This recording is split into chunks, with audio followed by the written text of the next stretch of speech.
Spartans! Ready your breakfast and eat hearty. But tonight, we dine! Nasty.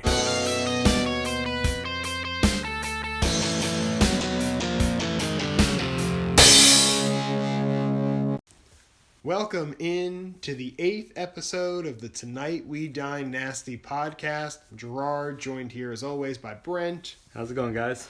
And we are moving from week 2 into week 3. A lot of quarterback turmoil kind of on the horizon going into week 3. As we know, Ben Roethlisberger's out for the year. Drew Brees is gone 6 weeks, and now there's all this news about Cam Newton's status being uncertain for Sunday. So many quarterbacks just down this week. It's amazing. You played 2 weeks of football, and now a lot of teams are kind of either trying to decide if they're mailing it in for the year, or it looks like Pittsburgh is kind of going the opposite way. I mean, in actual NFL news, they're trading for Minkah Fitzpatrick. They traded a 2020 first round pick, which I presume is probably going to be pretty high. But yeah, they think Mason Rudolph can come in there and get the job done. So we'll see. We'll see what happens. Yeah, and I don't know about you, Brent, but I think it's a little unlike the NFL. I mean, we always have our running back injuries, we always have our receiver injuries, but I feel like it's unlike the NFL to have so many quarterback injuries when the whole point of the NFL is to protect the moneymaker, which is the quarterback. They put so many rules into place to protect the quarterbacks. Literally, you can't land on the quarterback after. They protect them so much that if you fall or barely hit the quarterback afterwards, Mitchell Trubisky, we saw Bradley Chubb touch him at the end of a play, and Denver actually lost the game pretty much because of that play specifically. So we're seeing a lot of these things. Myles Garrett last night had, I think, 2 roughing the passer penalties. So anyways, basically to your point, I mean, they put all these kind of rules in place to protect the quarterback, but yet we're seeing so many injuries. And a lot of them are Big Ben going out with an elbow injury. Yeah, or Darnold being out with mono. Just kind of freak things that happen. And it just happens to be a lot of the higher end, probably looking at 4 QB1s, if you count Darnold in on that, that border, or expecting him to be a QB1 this year. You're kind of looking at 4 of those guys who aren't in that category right now, or aren't even able to be in that category because they're not even on the field. Well, depending on what happens with Cam. Yeah, lots happen in 2 weeks of football, so we'll see kind of where it goes from here. But we're playing with a lot of backups, and it seems like the waiver wire is going to be kind of hot and heavy, and trying to figure out who to start and set. But yeah, let's kind of get into. We want to discuss a trade that happened. Yeah. So it involves your team, Gerard. So maybe talk a little bit about what happened. I know you're excited about the trade and the prospect of getting the 2020 pick, first round pick. Well, I moved top 3 tight end this year, Mark Andrews so far, to Backyard Boys, Will, for a 2020 first round pick. And this kind of developed really quickly. Will sent me an offer for Mark Andrews for a second, maybe, and I sent back and asked for DJ Chark and a first, and I added a draft pick, and then he sent back Andrews for a first, and it all kind of materialized in a quick 15-minute, sent 3 counters back and forth, and we made it happen. I'm really excited about the trade because I look up and down my roster, and I said this in the episode that we never released. I know I'm not a playoff team this year. I'd like to rebuild for the 2020 draft. I'd like to get better at that point and just kind of see where my roster is. And I think that this really helps me. They say Josh Jacobs is compared to the 2020 class, Josh Jacobs would be a 5, 6, 7 pick. Which means even if Will wins the league again, I'm still getting somebody who's probably going in the top half of the 2019 first round, who's who are solid players. So I'm happy and I'm excited to see the kind of player that I'm going to be able to grab in that area. Yeah, and we talk about it all the time, and probably more in person than on the podcast. But this 2020 class is stacked. You can do any kind of just little research here and there, and you're going to find that it's solid running backs, it's solid wide receivers. There's going to be good quarterbacks coming out. So the class is absolutely stacked. But going back to the trade, I really like. I like it for both sides. I think Will is a competitive team this year. I think he's kind of top half of the league. We've already talked about the potential that he has to maybe repeat as champion. But he has Eric Ebron. He has Will Dissly on his taxi squad for some reason.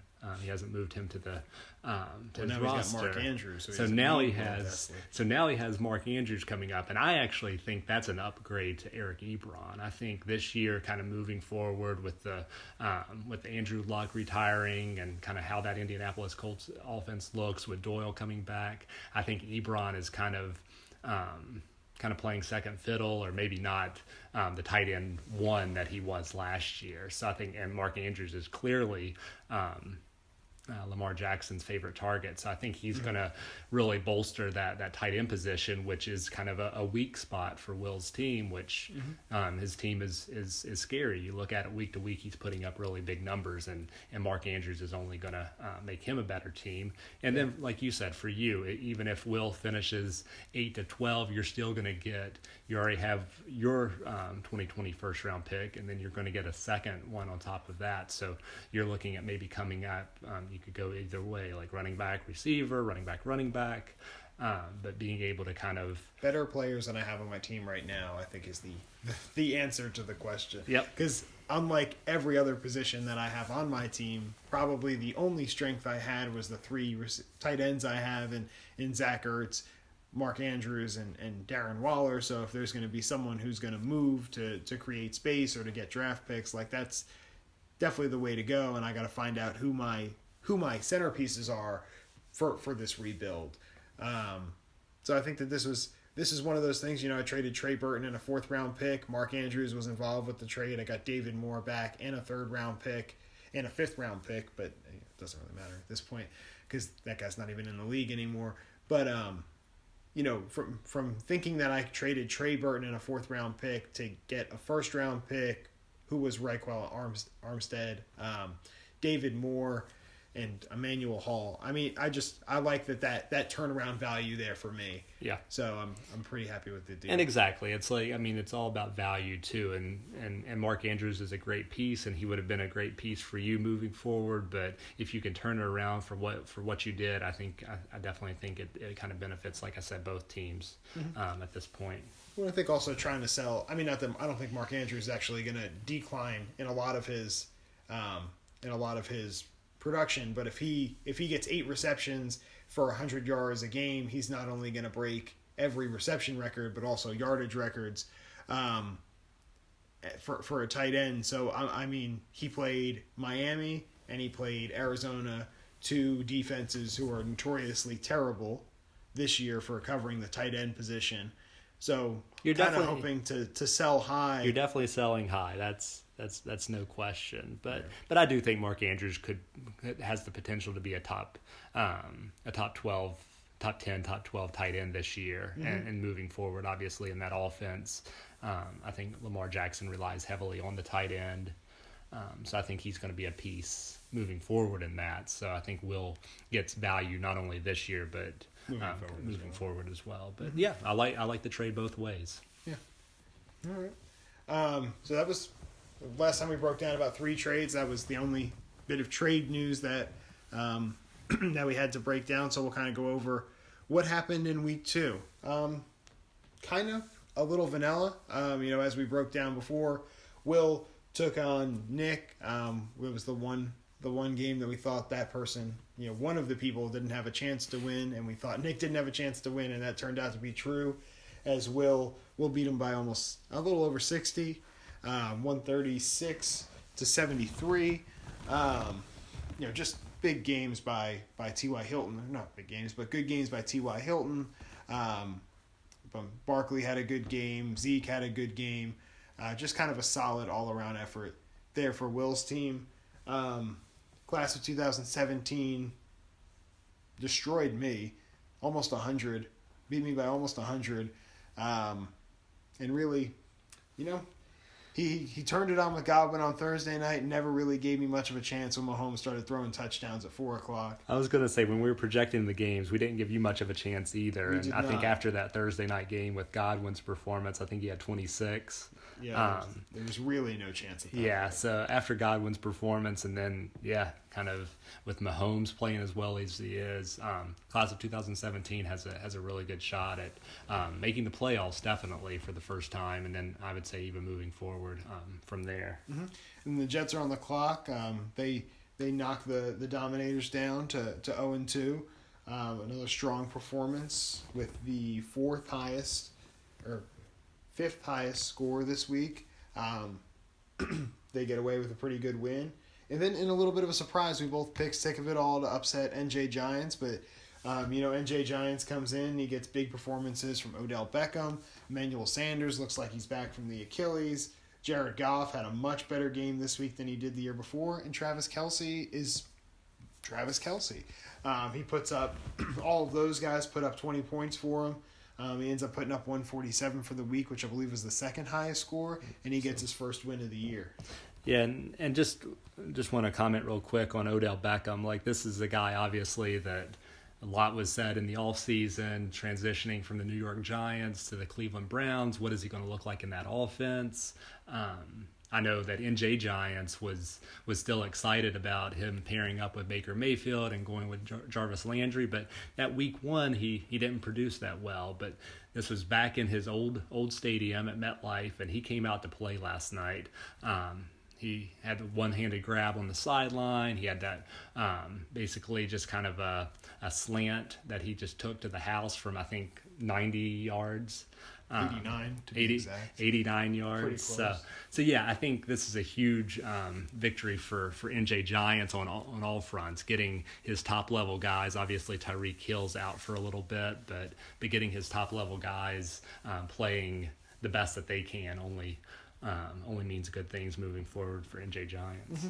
And very, very motivated Odell Beckham after he believes Greg Williams was the reason why he was injured in the preseason last year. He actually thanked Greg Williams for the extra motivation in his press game or his post game conference. So talk about a clown. Greg Williams calling Odell Beckham. He said, one, he's not an elite athlete, or he's not a big play guy, or whatever the quote was. But Greg Williams is. I don't understand how he's still in the him. league. I mean, after the whole Saint Bounty scandal, the guy just bounces from bad defense to bad defense. Yet somehow nobody realizes that he might be the cause of the bad defense. I just don't get. And then I don't know if you heard much about it, but Cleveland guys are now saying that in that game against Odell last year, Greg Williams, the defensive coordinator for Cleveland at the time, was targeting Odell's knees. And and they've said this has happened for quarterbacks, for top-level wide receivers. There was a play that they reviewed last week when they were talking about this, Josh Allen of the Buffalo Bills. They said that the Jets were kind of targeting him in week one this year. So the guy is just absolutely talking about kind of playing the game the wrong way and that old-school mentality. It just seems like he's got to go. Yeah. The game has passed him by. And hopefully somebody in the NFL office is seeing this and will do something about it. But I highly doubt that that's Maybe they're the case. listening to our podcast. Maybe they are. We can only be so lucky with the 7 views we get. Yet one of them works in the NFL office. The closest we're going to get is Jarrett, who works for Fox Sports, but that is not the NFL office. But all right, Jarrett, make it happen. yeah, if you wouldn't mind, Jarrett, we'd both love to see Greg Williams not coaching next year. But speaking of Jarrett, that was a really close game. Him and Mike were down. They were separated by about 3 points going into Sunday Night Football. Mike had Alshon Jeffrey. Jarrett had Julio Jones. Julio Jones had one whale of a game, and Alshon Jeffrey was hurt and blanked. So we know how that ended up. Jarrett ended up getting his first win of the year, overcoming Mike. And I feel like, those definitely are two of the teams at the top, have been over the last couple of years.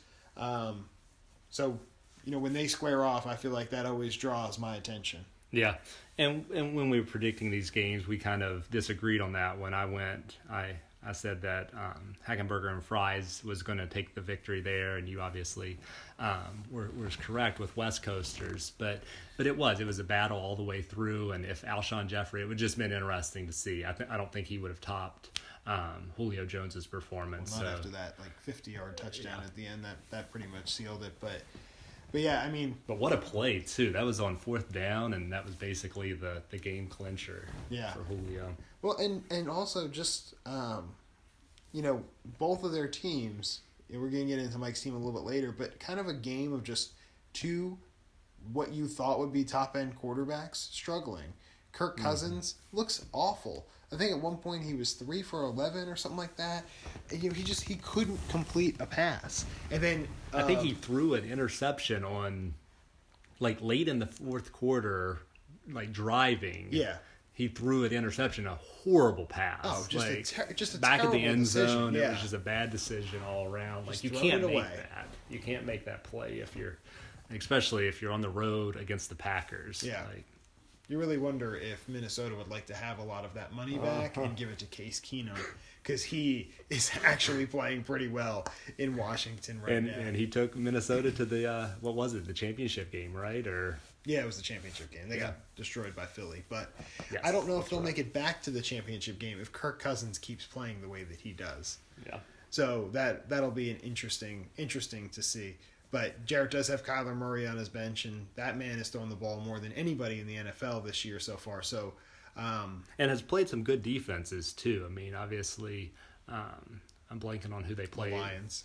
They played, week 1 they played the Lions, and then obviously they drew the Ravens this week. So, but he's throwing the ball a lot. They're running a lot of 4 receiver sets. I think he's going to be productive. I don't know how good he's going to be in NFL football, but I think in fantasy football he's going to put up the numbers. Well, he's struggling in the part of the field that matters, which is the red zone. Yep. So that will definitely be interesting. So we talk about a Sunday night nail biter to a Monday night nail biter, and Brent, you were involved in this Monday night nail biter. Now, if I'm doing the math correctly, I believe you were up by 19 points going into... I think it was 19 points. So it looks like you were going up 19 points going into Monday Night Football with Nick Chubb. And then Nick Chubb rips off a long touchdown run, not super long, but a good-sized touchdown run, cuts that gap in half even before halftime. I think he's down 5 or so. Every time you were obviously checking more than I was. Every time I checked, I saw it was 127, 122. And then I checked this morning, and Brent, you pulled it out. You found a way. So I literally watched this game all the way till the end, and it was a nail biter all the way through. So Nick Chubb towards the end, obviously you said the touchdown run, and man, he looks good on that. So I have Nick Chubb in another league. Gerard and I own him, so I'm cheering for Nick Chubb to do well. I like him. I think he's a hell of a runner. The only thing is I was going against him, so I was definitely torn last night. But basically the second half, he wasn't given the ball that much. It was really just kind of, and you and I were kind of discussing this off the podcast, but it kind of really looked like Freddie Kitchens didn't really know how to utilize him. He was dropping back and putting Baker Mayfield in situations late in the game that they were up 16-3, 23-3, and just keep throwing. Baker was getting sacked. You got to run the clock out with Nick Chubb there. And then I think the very last drive they put in Ernest Johnson, Johnson, and he kind of ran. Again, I don't know if Nick Chubb would have gained many yards there because the Jets defense was obviously putting 8 in the box at that time. But I was definitely sweating it out and ended up winning by just over a point. Yeah, if Nick Chubb played that last drive and gained 13 yards, you would have lost. So 1.26 was the margin of victory there. It seems like Tyler and I always kind of have those games. I can look back 2 years ago when he beat me out in the playoffs, and I think he beat me by a very small margin. He beat you in week 13. He killed you in week 13, but he beat you out for the overall points. That's what it was. By just a quarter of a point. Yeah, and then you guys matched up week 1 in the playoffs. and he knocked you out there. So you So guys a have, bit of revenge, but very early in the season. yes, here.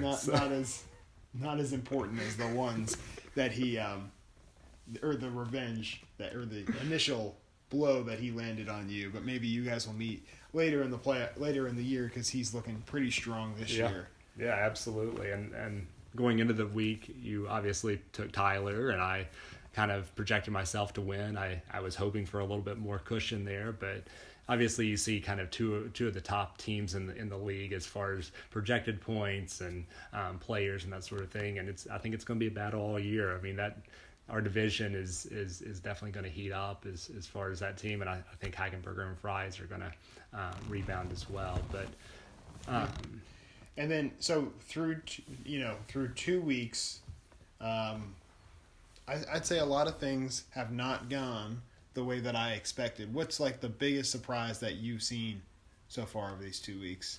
Yeah, so for me, I think it has to be Jets are on the clock. Like, this is a team going into the year. I mean, I'll just put it out there. I didn't see a 2-0 start. Obviously, I don't look at the schedules that detailed and everything. But if I was looking at one team specifically and saying like this team is going to be 2-0, I would have had my doubts about it. But well, I wouldn't have. I would have guessed that he would have 2 wins by the end of the year. Yeah, which still could be possible. Last year, Jets are on the clock. I believe started 3 or 4-0, and he finished second last with I think maybe one more win than that.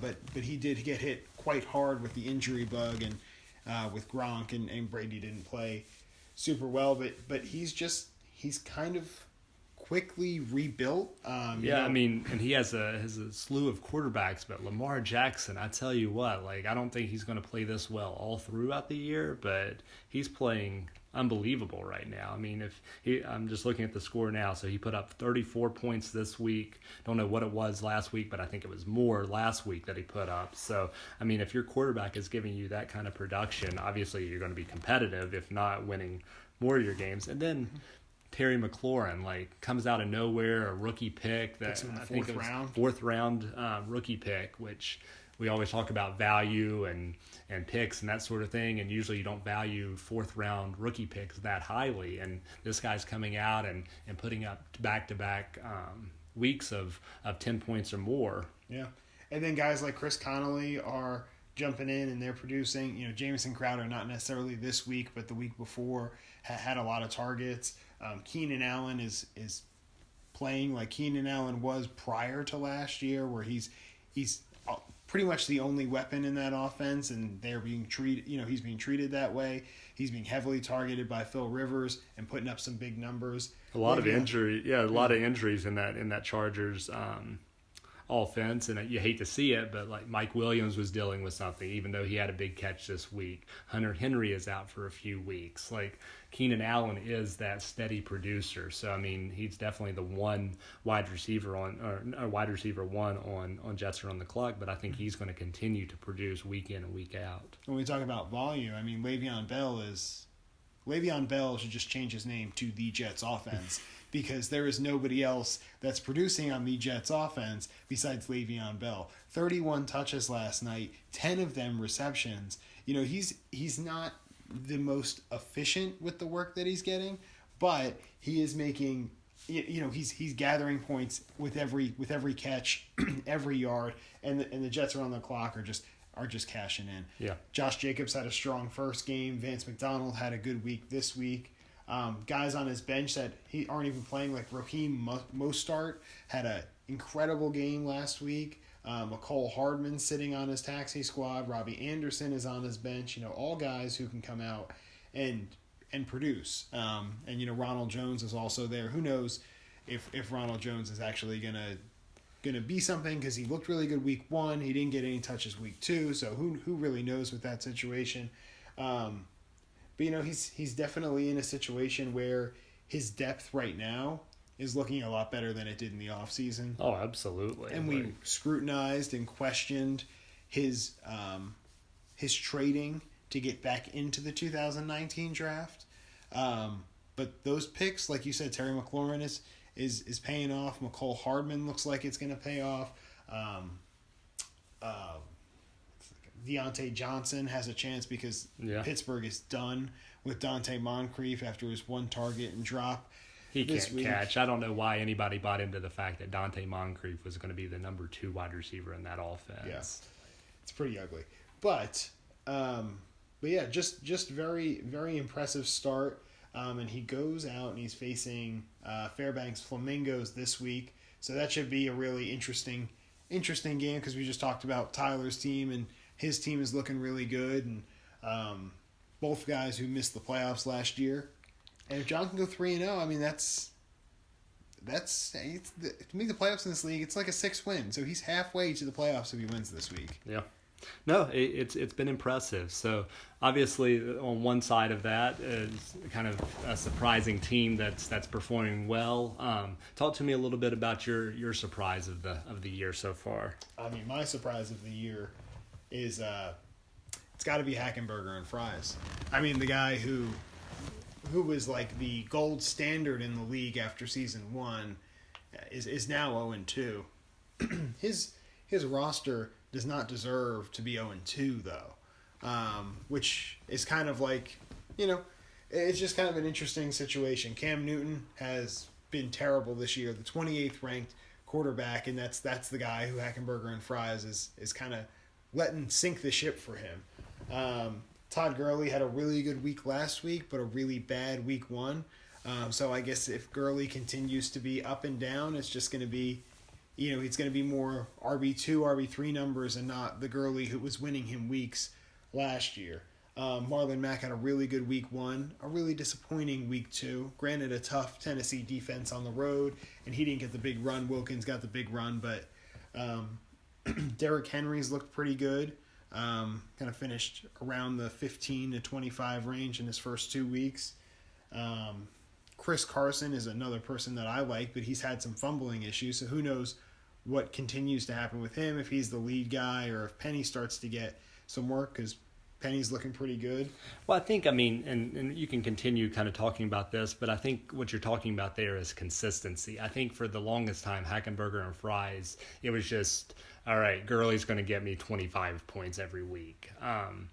Obviously, you can rely on Cam Newton a little bit more. He has players like A.J. Green who have just been consistent players in the past. Allen Robinson, obviously Allen Robinson's playing a little bit better this year than he did last year, but when it comes down to it, I think the word consistency, and it just seems like he's not getting the same consistency week in, week out. He's still putting up decent numbers, but just that consistency each week is a little bit more hit or miss than I think he would like. I think in the past it was kind of like, this is going to be my score. Like, I'm not going to get lower than like 120 or 130 points each and every week.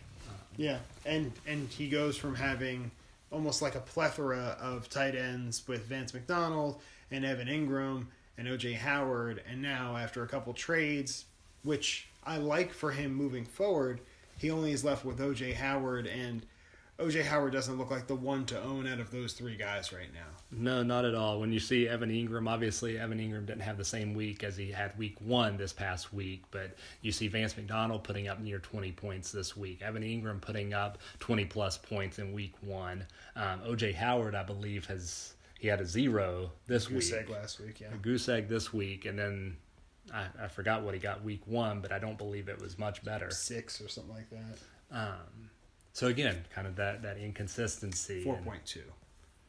So, yeah. So 4.2 points on the year for O.J. Howard after 2 weeks of football. Yeah. And he's also got a lot of guys who, we talk about consistency. He had Kareem Hunt last year, so his 1-2 punch was Gurley, Kareem Hunt. Kareem Hunt obviously is suspended, and when he comes back, who knows what he's going to be in that Browns offense.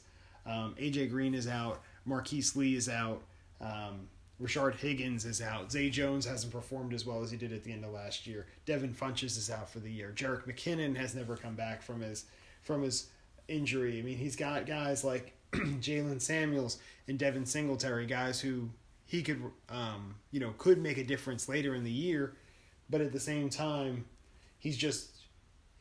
Mike's just got an injury-riddled team. They're either injured or suspended, and we're not playing well in Cam Newton's case. Yeah, but just like we talked about last week, I mean, that move, even though he got rid of a top-level tight end, he did get back a 2020 first, and just like we talked about your trade this week, I think he's trying to see, okay, I want to be competitive currently, but I also want to prepare for the future, and the 2020 class looks good, so let me try to put a little bit more stock in that draft class and see what I can get. So again, he looks to kind of reload in the off season. Of course, we're still early in this year, and a lot can happen. I think I started 0-2 or maybe 0-3 last year, and still was able to make the playoffs and make a run in the playoffs as well. So a lot can happen depending on who gets hurt and who kind of steps up, who kind of takes a step back and everything. Well, I think that he's definitely a top 8 and playoff team in our league.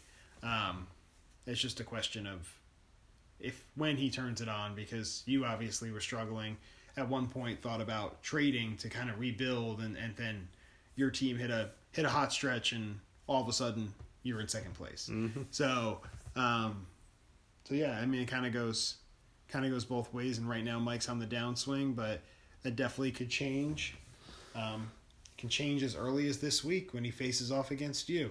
Yeah, let's do that. Let's start previewing this coming week. So week 3 is almost upon us. So hopefully by the time we release this, then we'll be already into watching football again. So yeah, so I mean, I think he's interesting week for Mike against you. I think his, this whole Cam Newton story is definitely throwing a wrench into his quarterback situation, because the only other quarterback he has on his roster is Josh Rosen. What's his name? Alshon Jeffrey is probably going to be out in week 3. AJ Green is still out. As I mentioned, Marquise Lee is dealing with an injury. Rashard Higgins missed this week with an injury. Devin Funchess is on IR. He has Dante Moncrief, who's projected 5 points, isn't going to get 5 points because he shouldn't get 5 snaps. So it'll just be interesting for Mike to find the guys that he needs to put into the lineup to play against you this week. It really stinks because Cam has struggled so far in what appeared to be, well, the Rams not necessarily a plus matchup, but Tampa Bay appeared to be a plus matchup for him. And he really struggled there. And now he plays Arizona, which has been a plus matchup for both Stafford and Lamar Jackson. And you would think that Cam could maybe get right this week if he's not injured and missing the game. Yeah, and obviously for me, I'm fingers crossed. I mean, I obviously have a team to kind of look for, and I have a rooting interest in this game, obviously. But you hate to see that. Like Cam Newton, if he's playing 100%, I don't think he's putting up those same numbers as he has this year. So obviously something's going on with him. I think from all indication, it looks like he's going to set out this game. So it depends on, I don't know who Mike's going to find as a replacement. I think he's going to have to kind of dig on the waiver wire and see who he can get. Unless he just wants to wait until Josh Rosen enters the game in the second half when the Dolphins are down 40 and see if he can get some points that way. And Josh Rosen could. I mean, by the time, like you said, by the time they're down, he might get some garbage time, touchdowns and such. But obviously, I don't think Mike's gonna lean on that. I was looking at Derrick Henry. This is the same spot. I think it was closer to the end of the year last year when he went up against the Jacksonville Jaguars on a Thursday night game. And everybody had written him off, and then he comes out and has like 200 and some yards, 4 touchdowns, whatever it was, and gets like 45 points. Yeah. I don't think that's going to happen again, but that was again, in Tennessee. They're in Jacksonville this time, so that's probably the biggest difference. Let's just hope for my sake that does not happen, because I would hate to see, after you talked about Chris Godwin putting up 26 points on you last week, I would hate to see Derrick Henry put up a huge game on me on Thursday Night Football and then go into the weekend and try to rebound from that. So yeah. But I look at my team. I think where Mike is struggling a little bit with the consistency. I think no team is uber consistent all the time, but I've been very fortunate, knock on wood, with injuries so far. So I think that David Johnson had a little bit of a scare last week with his wrist, kind of hurting the same wrist that he was out with most of the year last year. But he's back and playing, and in that kind of high-powered pass offense, he gets a lot of open looks, open holes. He ran an easy touchdown last week. Kerryon Johnson hopefully is free. C.J. Anderson obviously got cut today, so Kerryon, he's getting the pardon the pun, but the lion's share. But he is also not getting nearly as much as he should. I think he should be the focal point of that offense. He's a 3-down back. He should be getting the carries in that offense, and I think he continuously will get those as the season continues along. Well, you got a lot of plus matchups. You know, Dak's going up against Miami, and Cooper's going up against Miami, and Watkins. It doesn't really even matter who the Chiefs play. They're in a plus matchup, even though they're playing Baltimore this week. So you do have a lot of, like I said, plus matchups, projected to win by 20. If Cam doesn't play, you're probably projected to win by more than that. I think you got a good shot of walking away with the W this week and starting off 3-0, Brent. I believe so too. I'll put myself down for a victory. Hopefully I can start 3-0 though. Mm-hmm. And then we hop over to, I guess we'll go to my game because we can just talk about it and get it out of the way. I'm taking on Ryan this week, sick of it all. It'll be an interesting week. Ryan's big gun is Michael Thomas, and Michael Thomas no longer has his best friend throwing him the football. They're in a pretty difficult matchup. You know what? I take that back. It was a difficult matchup several years ago in Seattle, but it looks like people can just throw on Seattle as much as they want. The defensive backs for the Seattle Seahawks is just not what it used to be when it was Legion of Boom. So. I think that's still a plus matchup, even with Teddy Bridgewater on the road. I think Michael Thomas is still going to get his. But there's some questions, but Ryan is playing right now. He's playing Latavius Murray, and with his 5 carries last week, we don't know how fantasy relevant he's going to be. He's got both Damian Williams and LaShawn McCoy in his lineup, and we don't know what their status is for this Sunday's game. Julian Edelman was kind of an afterthought with Antonio Brown last week. And same thing, Jarvis Landry's kind of been an afterthought with Odell Beckham. Ryan does have some more depth on his bench. You know, if we talked about Alshon Jeffrey missing, if Deshaun Jackson misses as well, he's got Nelson Aguilar who he can play. He's got Rashad Penny on his bench. What about Penny? Give a shout out. I think I think the Seattle Seahawks backfield is good. I like Carson, but I've been kind of on that Penny train over the last 2 years. So finally, Penny, I don't know if he broke out or what you call that. I think Chris Carson's still the guy there, but I think Rashard Penny's making a little bit more of a case. He had one good run. Otherwise, he was 9 for 25, which the only reason why that's significant to anyone is because that's my birthday and Claire's birthday, 9/25. But that is not a good yard per carry. And I think that he might start to work into the offense a little bit more, but Chris Carson is still getting the targets, and we'll just see what happens, because the fumbling is going to be an issue, and I think that Penny would step into a larger role when that continues to be an issue. But they've obviously showed that they love Chris Carson, but I'm just saying, you don't invest a round 1 pick on a running back if you're not going to play them heavy. Give them heavy targets and a lot of carries sometime. And obviously Chris Carson has proved that he's much better than I think we all thought he was even a year or two ago. You know, I mean, struggling with the injuries, but now he's struggling with fumbles. But we'll see if he can get right this week. But I think Rashad Penny's going to carve out a little bit more of a role in that Seattle offense. Mm-hmm. Yeah. Right now, Ryan's projected to beat me by 10, 11. I'd be surprised if it wasn't by more. I got Ryan in this game. Yeah, I mean, I look at it like, Jimmy Garoppolo he's at home. He's going up against a Pittsburgh defense that just got Minka Fitzpatrick, as I talked about earlier. So we'll see how he kind of comes in and plays with that Pittsburgh defense. They're obviously looking to be a little bit more defense heavy with Big Ben going down, so they're going to kind of focus on that, and they haven't really been able to stop many people defensively. So we'll see how Jimmy G, he looked good last week, so we'll see how he looks. You got a question at running back. I don't know what's going on with the Mixon-Bernard combo, but because I don't have anybody else to play. Mixon doesn't look right. Mixon doesn't look right. Bernard isn't really doing much to fill in. But Bernard looks better than Kalen Ballage and Dare Ogunbowale and Raquel Armstead, who is not even getting the ball.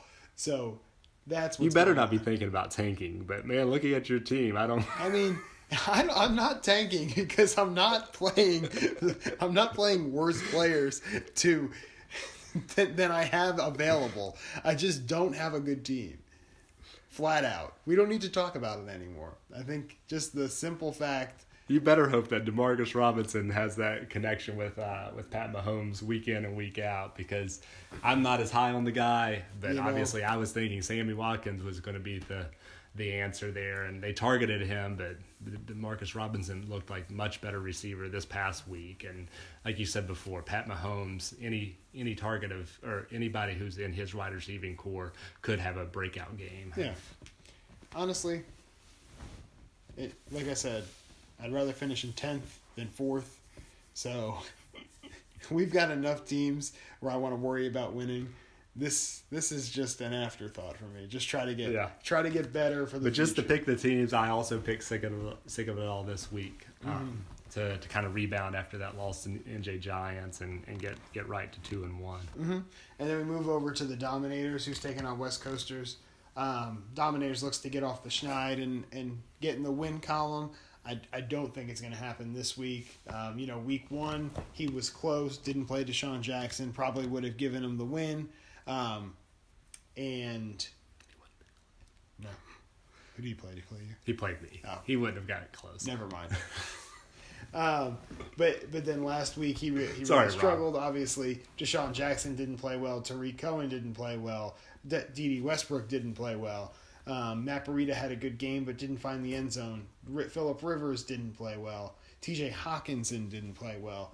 And now he's going up against Jarrett, who, he just, like I said, he's kind of the top of the league, the crown jewel of the league. Everyone would like to have a roster built like Jarrett has a roster. He's playing Kyler Murray this week, Kamara, Fournette, Julio, Brandon Cooks, Kenny Galladay. He's putting John Ross out there, who's the wide receiver 1. Who would have ever saw that coming after the 2017 and 2018 seasons that have seen John Ross just be completely irrelevant. Now he's actually a top level wide receiver. So again, that just adds more depth to West Coasters squad. Mm-hmm. I don't see it happening for Rob this week. He's got a lot of question marks. Maybe his guys put it together, but even if his guys put it together, I think Jarrett just has too much firepower on the other side to combat that. Yeah, I agree. I think it's just a little bit too much to overcome. Mm-hmm. And then we move over to NJ Giants, and everything must go. I think NJ Giants here goes to 2-1 and makes Nick pay for picking him first in the realigning of division drafts. Yeah, another team that we kind of, just like Jets are on the clock, I mean, I can kind of say the same thing about NJ Giants. Again, I think his squad is a little bit more deep, had a little bit more depth than Jets are on the clock, but I definitely still had some of the same questions, but he is looking good all around, and obviously he's projected to win here. I think he's going to get the job done. I think Nick's team, again, we kind of say this week in and week out, just not quite there yet. I think he's obviously building for the future. We know what Nick is doing. It's kind of that 3-year plan. Well, and he loses Michael Gallup. Just doesn't have the depth like but Justice Hill's in his starting lineup. Darwin Thompson might be more relevant this week than he was last week. But guys like Jordan Reed are still out. Traquan Smith is hit or miss. Deion Kane, again, hit and miss.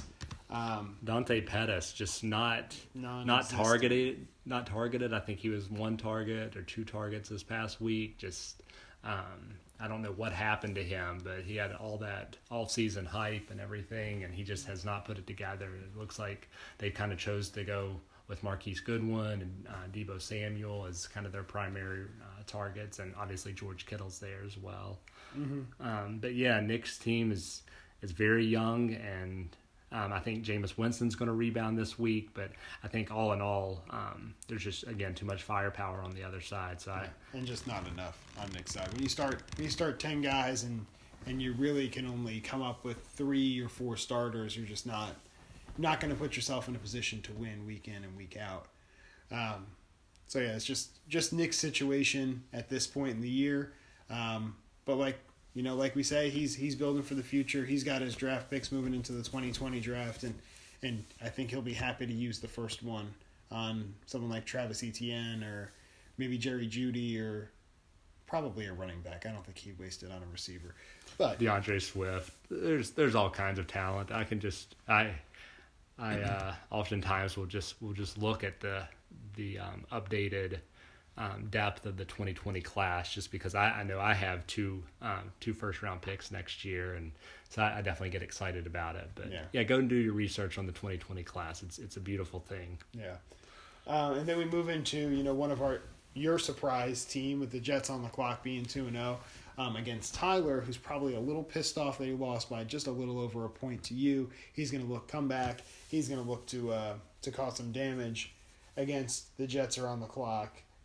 He's projected an impressive 139 this week. Christian McCaffrey had 6 points last week, looking to bounce back from that effort. Nick Chubb is projected as one of the higher scoring guys on his team with 16. He goes up against the Rams this week. David Montgomery was involved, and he plays Washington. I think that gives him a good chance to score this week.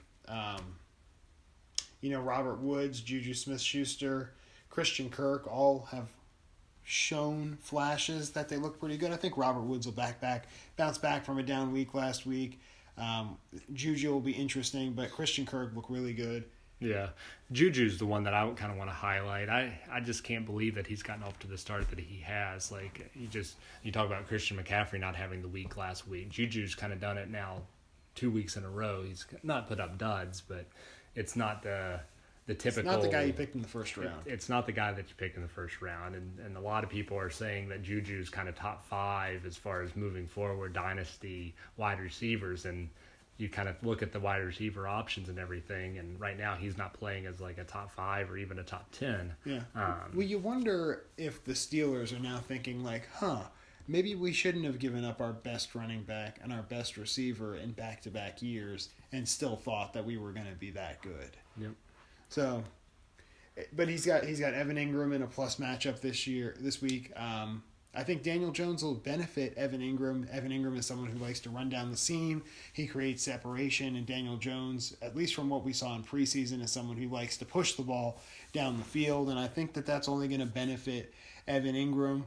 I know that having a rookie come in is kind of questionable, but when Eli's averaging 5 yards per attempt or completion, Evan Ingram's not really gaining many yards with his limited reception. So maybe he can make him. He might not get as many receptions with Daniel Jones, but maybe he'll make him count. On the other side, Jets are on the clock. Lamar Jackson is projected a low 25. I think that there's a good chance that he outscores that 25 against this Kansas City defense. It'll be interesting. I think Kansas City defense, obviously they have the holes. You can put up points against them. Put up yards against them. But I wonder how they'll look to contain him, because obviously you have to kind of have a different formula when you go up against a quarterback such as Lamar Jackson. They've had kind of 2 weeks of film to look at. I wonder if they start doing some different things to kind of only kind of have him be a pure pocket passer or kind of put a spy on him. I just wonder if they're going to do a few different things and kind of pressure him a little bit. This is one of those games that somebody who like Lamar Jackson, who's doing so well. I just wonder if he's ready to go into Arrowhead with that noise and that level of. I'm not saying that their defense is good. I'm just wondering if they can kind of come up with something to kind of limit Lamar Jackson and kind of make him look a little bit more like a second-year quarterback he is. Yeah, that's fair. That's fair. But then around the lineup, Jets are on the clock. We're just kind of facing an uphill battle. New England's defense has been really good this year. Bell goes up against them. Crowder is in that group as well. Chris Connolly's playing Tennessee, who's looked pretty stout defensively. Josh Jacobs is going up against the Minnesota defense, who's looked really good. And Terry McLaurin is going up against Chicago. So, it's just a lot of tough matchups. Projected to lose at this point by 17 points, but I think it could go either way because Lamar Jackson has been someone who's been winning weeks, and even though Russell Wilson is projected a pretty high number, the Saints defense is pretty good, and right now it's forecasted to rain, so you never know how that's going to go. But that should be a good game, and I think save the best for last. Absolutely. I'm just looking at this game. I mean, we're looking at, I think, projected, if I'm correct, they have the two of the highest. I think they're number 2 and 3 as far as like highest projected scores for this week, and they're going up against each other. So class of 2017 and Backyard Boys. So if you look at their optimum scores, which is even closer, they are both projected 145. Class of 2017 projected 145.55, and Backyard Boys 145.96, which is different than just the 2-point difference in the projection from the starting lineup now. But I'm sorry, Brent, go ahead with your point. Oh, I was just saying it's two of the higher scoring teams in the league, two of the teams that we've kind of projected to be definitely a playoff team, probably making it several rounds in the playoff and kind of looking for that championship. So class of 2017, they're locked and loaded this year. Patrick Mahomes we just talked about that game on the other side of it with Lamar Jackson, but anytime Patrick Mahomes is playing, especially at home, I don't care what defense it is, he's going to score some points. So again, the Ravens might do something to contain him a little bit, but I think he's still going to get... Well, just keep everyone 30-plus yards off the line of scrimmage, and you might have a chance. Yep. And then they're going to, they can pass to their, if Damian Williams plays and that sort of thing. Obviously, if he doesn't go, Darwin Thompson kind of becomes maybe a play there because they utilize their running backs and that receiving option so well. Well, and he's also got, the second best fantasy running back on his team, and Dalvin Cook, who's looking great this year. And then, he's got Devontae Adams and Antonio Brown is now back in the lineup. Chris Godwin's got a plus matchup against the Giants. Calvin Ridley's been putting up numbers so far this year. I think the biggest 2 question marks are his tight end, or I'd say 3 question marks. His tight end position with Trey Burton, purely because Mitchell Trubisky looks just god-awful this year.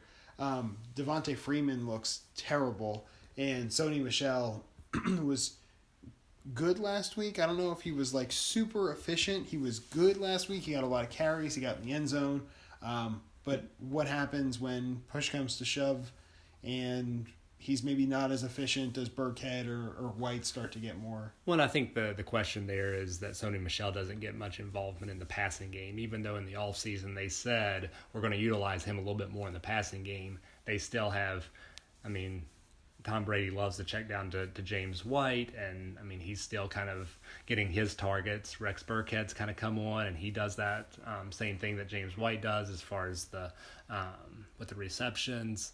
So I think that Sony Michel he's kind of one-trick pony, for lack of better words. He does the high-powered run, but if they're not in the red zone and everything, he might kind of only get maybe 8 or 9 points in the week, where he could kind of capitalize with more like receiving yards and receptions and that sort of thing if he was involved in that game. Yeah.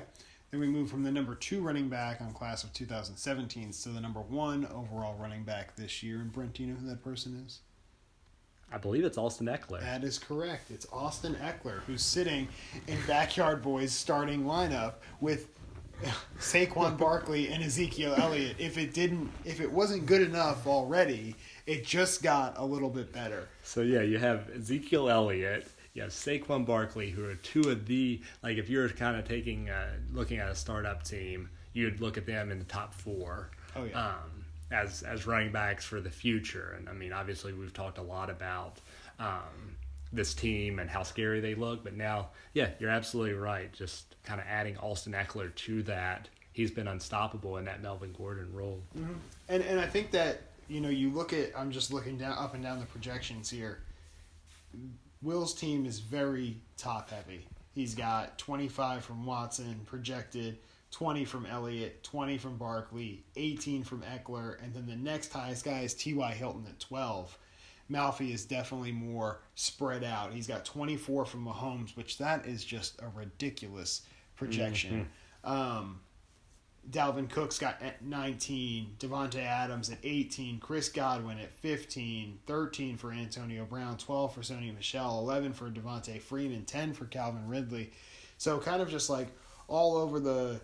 He's kind of got that, we talk about with consistency. He's got that projected consistency throughout his lineup, whereas Will is definitely very top-heavy with people like Corey Davis and Cortland Sutton. And Hollywood Brown has been really good so far, but Hollywood Brown is not going to be as good as he's been. Again, forward. I don't think he's a boom or bust kind of guy, but he's in that same kind of mold as like a Deshaun Jackson. Like I consider Deshaun Jackson a boomer bust kind of guy. Yeah, and that's the thing. Like he's been producing, and I think he's building some chemistry with Lamar Jackson. But if Lamar Jackson isn't going over top of defenses, I don't know how much Marquise Brown is going to get involved in that offense. Like again, I think Mark Andrews and Miles Boykin and Willie Snead and players like that just catch those possession receivers, I think are going to be much more involved in that offense moving forward than that big play. But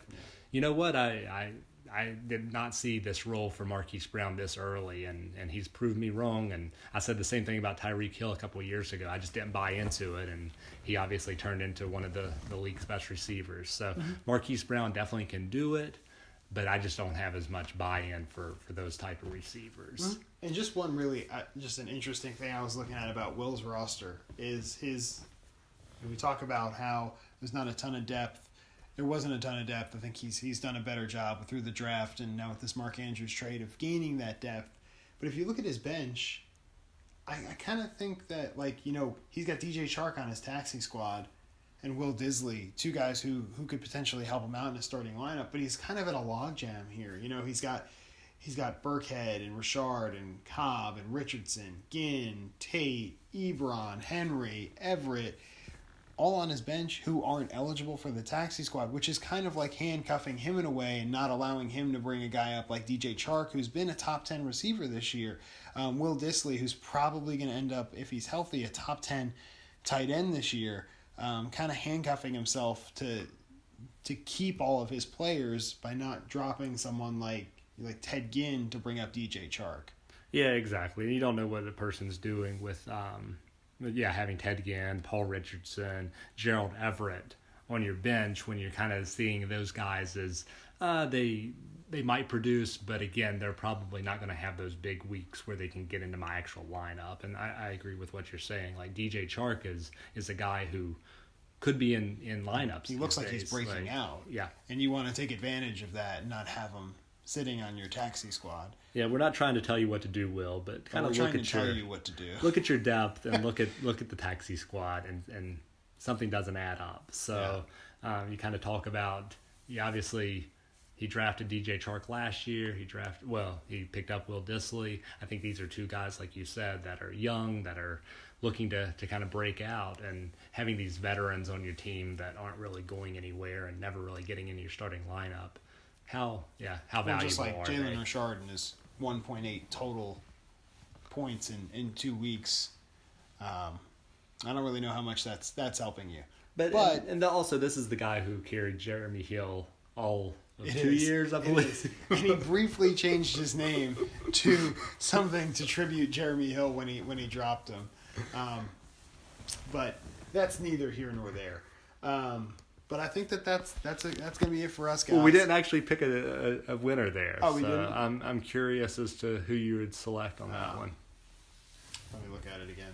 You go first. Well, so I've kind of had some time to think about this. As you were saying, kind of the lack of depth on Will's team, I was kind of looking at him as my favorite there for a little bit. But then I looked at players like Corey Davis, and I looked at Marquise Brown. I just don't know if they're going to have the weeks that they've been having. Well, Corey Davis hasn't really been involved at all, so I think he's going to continue to struggle in that Tennessee offense that I just don't see really going anywhere. So with that, I think class of 2017 gets the win. I think he just has a consistent lineup that's going to produce, and obviously produced very well last week. And I see him putting up very similar numbers this week. I think that the winner of this game comes out of the Baltimore-Kansas City game. And I am going to go with Backyard Boys because I think that the Kansas City defense is much worse than the Baltimore offense. Even if Marquise Brown does not break out, I think Mark Andrews is in for more than 10 projected points, which is what his total is right now. I think that T.Y. Hilton has been playing really well, and that Atlanta secondary it can be beat.